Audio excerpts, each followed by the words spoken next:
In today's video, I'm going to teach you how to fine-tune a model step by step. The first thing you want to do is decide exactly what task you want the model to get better at. This is important because fine-tuning works best when the goal is specific. For example, you might want the model to write better customer support replies, summarize text in a certain style, or answer questions in a more structured way. The clearer the task is, the easier it will be to prepare useful training examples and measure whether the model has actually improved. Once you know the task, the next step is to collect example prompts and ideal answers. Think of this as showing the model what good performance looks like.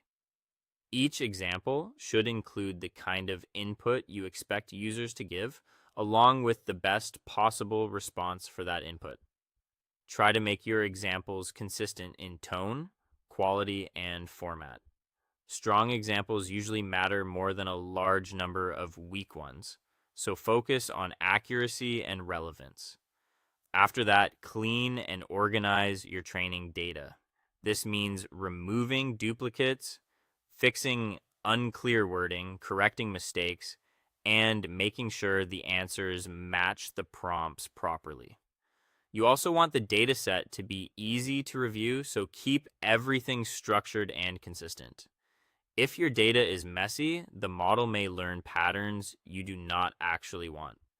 The next step is to format the data according to the fine-tuning requirements of the platform you are using.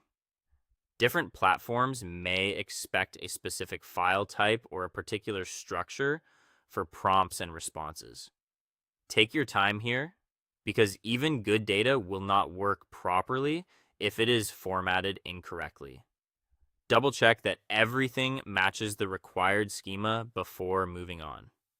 Once the dataset is ready, upload it to the fine-tuning platform.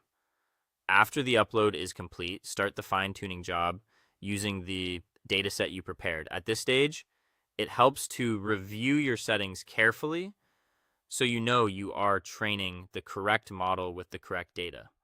When the fine-tuning job finishes, test the fine-tuned model with sample prompts.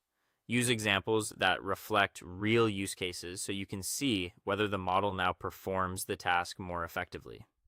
Pay attention to response quality, consistency, and whether it follows the style you wanted.